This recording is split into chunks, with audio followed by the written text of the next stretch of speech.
Hello, everyone. I'm in the beginning of the week wanting to say hello, start out the week, and sharing with you some more Auerbach, the book by Robert Hughes. I thought I'd read a little section from that. Um, yeah, I mean, I'm working.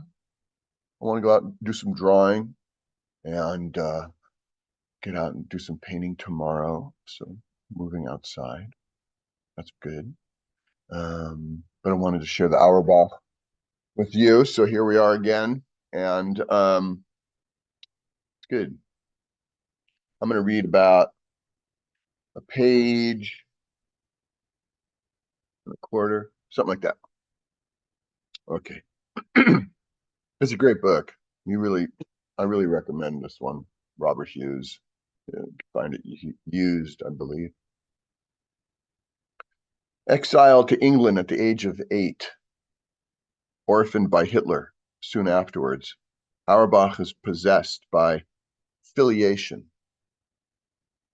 He has transposed the wound of parental loss into the realm of art making and sighted in with awesome concentration the attentiveness of instinct rather than of formal art historical analysis on how past art might speak to and through images made in the present. We do not choose our parents. Painters are drawn to their ancestors by a homing impulse that works below strategy. In this, they are both free and not free. This is not like shopping around for a style to adopt. It is deeper and more compulsive. It is to know one's heritage, its limits, the challenges these present. Each bloodline entails responsibilities. Auerbach's is squarely in the great tradition of figure painting. He was taught by David Bomberg, who had been the pupil of Sickert, who was the friend and best English interpreter of Degas, whom Ong gat. He still regards the posed human figure as the ultimate test and unweakening source of a painter's capabilities.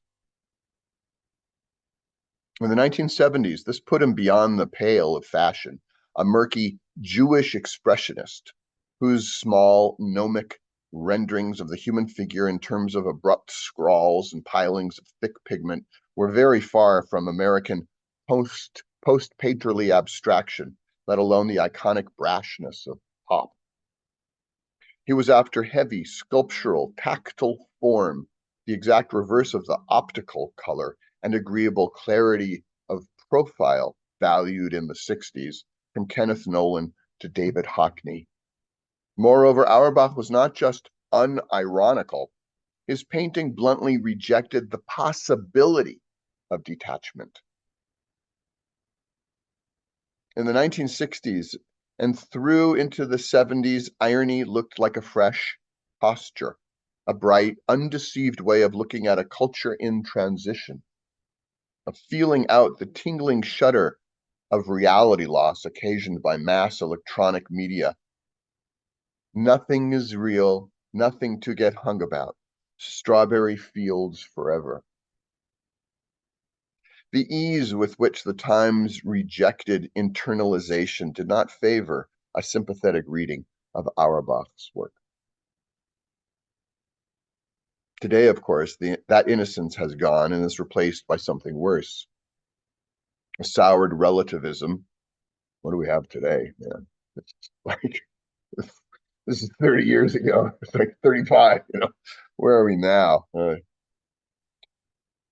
replaced by something worse, a soured relativism rising from our media fixated social environment that, in the name of irony, derides almost any attempt at deep pictorial authenticity as a trap or an illusion. Irony is merely the condom of a culture. And it does not help much in understanding an artist whose ambition has always pointed to exacerbation, doggedness, courage, rawness, and the slow formation of his own values. And newness, too, the peculiar freshness of unmediated experience.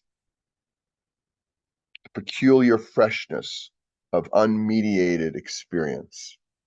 The idea of newness has intense significance for Auerbach, but it has nothing to do with that exhausted cultural artifact, the idea of the avant-garde.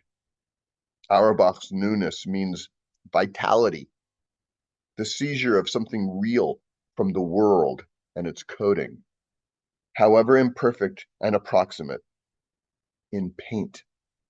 It does not mean a new twist of syntax. There is no syntax in painting. This is a quote. There is no syntax in painting. Anything can happen on the canvas and you can't foresee it. Paul Valery used to say that if the idea of poetry hadn't existed forever, poetry could not be written now. The whole culture is against it because language is always being worn down and debased, but painting is always a fresh language because we don't use it for anything else. It has no other uses. It isn't mass persuasion.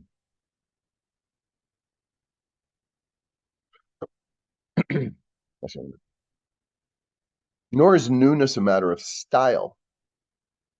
The idiom is the least, this is another quote, the idiom is the least important thing. If a painting is good enough, the idiom falls away with time and there's the object, raw and immediate. Think of young Pierre Matisse in The Piano Lesson. A horrible, resentful little boy, knowing, precocious, sly, it's all there. Or think of Madame Matisse having tea in the garden furniture, the ceremony of thé à l'anglaise. He couldn't have done it like Monet because it wouldn't have been real. He had to do it new and make it real. That's the end of that quote. Auerbach's newness is existential, not stylistic. Another quote. I do want them, the works, to be alive, and they don't come alive to me in ways that are full of cliches or if they seem incomplete or not coherent.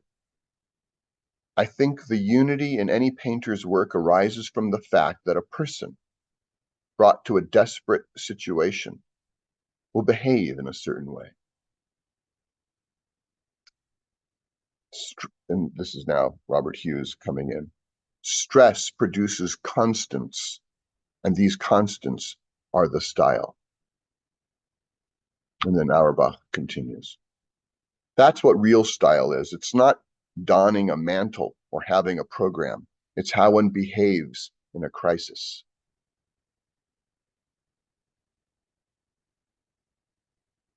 Goes on. I'll stop.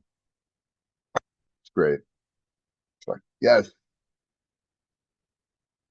painting, like as a as a real thing, you know, painting as an activity of experiencing one's life, of testing one's life, of exploring one's inside in relation to the world, you know, risking. It can be that. It really can be that. I mean, clearly it is, you know, right? So what does that take for us to do? What does that take for us to do? What's it take for me to do that?